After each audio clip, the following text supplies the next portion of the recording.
ಪಲ್ಯ, ಬಿಸಿ ಬಿಸಿ ರಾಗಿ ಮುದ್ದೆ, ಬಸ್ಸಾರು ರೆಡಿ. ನಮ್ಮ ಚಾನಲ್ನ ಲೈಕ್ ಮಾಡಿ, ಶೇರ್ ಮಾಡಿ, ಸಬ್ಸ್ಕ್ರೈಬ್ ಮಾಡಿ. ಹಾಗೆ ಥ್ಯಾಂಕ್ ಯು. ಗೋರಿಕಾಯಿ ಪಲ್ಯ ಮಾಡ್ತಾಯಿದ್ದೀನಿ. ಇದನ್ನು ಚೌಳಿಕಾಯಿ ಅಂತ ಅಂತಾರೆ.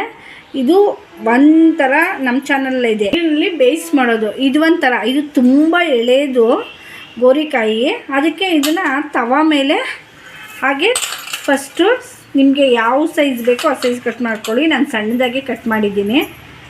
ಇದನ್ನು ಚೆನ್ನಾಗಿ ತೊಳೆದು ಅದರ ನಾರು ತೆಗೆದು ಸಣ್ಣದಾಗಿ ಹೆಚ್ಕೊಂಡಿದ್ದೀನಿ. ಇದನ್ನು ಒಂದು ಸೈಡಿಗೆ ಹಾಕ್ಬಿಡೋಣ. ಇದು ಸ್ವಲ್ಪ ಬಿಸಿ ಆದಮೇಲೆ ಒಂದು ಚಮಚ ಎಣ್ಣೆ ಹಾಕಿ ತವಾ ಮೇಲೆ ಫ್ರೈ ಮಾಡ್ಕೊಳ್ಳೋಣ. ಒಂದು 5 ನಿಮಿಷ ಬಿಸಿಯಾಗಿದೆ ಹಾಗೆ ತವಾದ ಮೇಲೆ. ಈಗ ಒಂದು ಅರ್ಧ ಚಮಚ ಎಣ್ಣೆ ಹಾಕ್ಕೊಂಡು ಫ್ರೈ ಮಾಡ್ಕೊಳ್ಳೋಣ.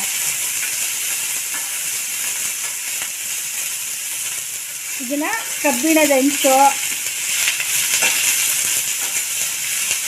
ಅಥವಾ ಕಬ್ಬಿಣದ ಬಾಣಲಿ ಇದ್ರೆ ಮಾಡ್ಕೊಳ್ಳಿ, ತುಂಬ ಟೇಸ್ಟಿಯಾಗಿ ಬರುತ್ತೆ.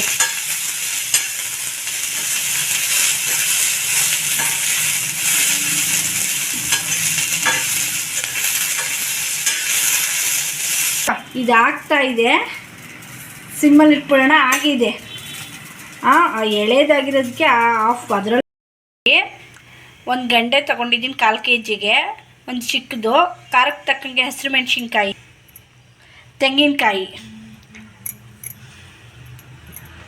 ಅರ್ಧ ಚಮಚ ಜೀರಿಗೆ ತರಿಯಾಗಿ ಪೇಸ್ಟ್ ಮಾಡ್ಕೊಳ್ಳೋಣ. ಇಲ್ಲಿ ಇಟ್ಟಿದ್ದೀನಿ. ಒಂದು ಚಮಚ ಎಣ್ಣೆ ಸಾಕು. ಎಣ್ಣೆ ಕಾದಿದೆ.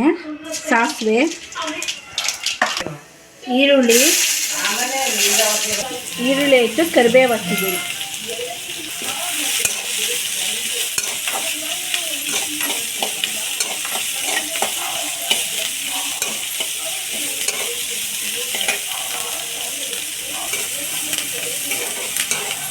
ನೋಡಿ, ಈರುಳ್ಳಿ ಫ್ರೈ ಆಯಿತು. ಒಂದು ಚಿಕ್ಕ ಟೊಮೆಟೊ ಸಣ್ಣಕ್ಕೆ ಹೆಚ್ಕೊಂಡಿದ್ದೀನಿ.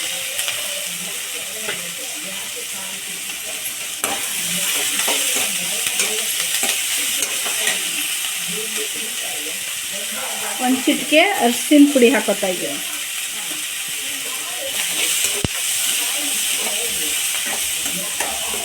ನೋಡಿ, ನಾವು ಮಿಕ್ಸಿಲಿ ನೀರು ಏನು ಹಾಕ್ಬಾರ್ದು, ತರಿಯಾಗಿ ಪೇಸ್ಟ್ ಮಾಡಿ ಇಟ್ಕೊಂಡಿದ್ವಲ್ಲ, ತೆಂಗಿನಕಾಯಿ, ಹಸಿಮೆಣಸಿನ್ಕಾಯಿ, ಜೀರಿಗೆ, ಬೆಳ್ಳುಳ್ಳಿ, ಅದನ್ನು ಹಾಕಿ ಸ್ವಲ್ಪ ಫ್ರೈ ಮಾಡೋಣ.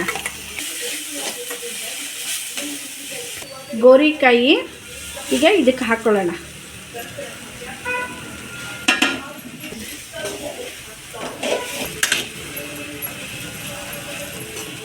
ಹಾಗೆ ರುಚಿಗೆ ತಕ್ಕಷ್ಟು ಉಪ್ಪು ಹಾಕೋಣ. ಪಲ್ಯ, ಬಿಸಿ ಬಿಸಿ ರಾಗಿ ಮುದ್ದೆ, ಬಸ್ಸಾರು ರೆಡಿ. ನಮ್ಮ ಚಾನಲ್ನ ಲೈಕ್ ಮಾಡಿ, ಶೇರ್ ಮಾಡಿ, ಸಬ್ಸ್ಕ್ರೈಬ್ ಮಾಡಿ. ಹಾಗೆ ಥ್ಯಾಂಕ್ ಯು.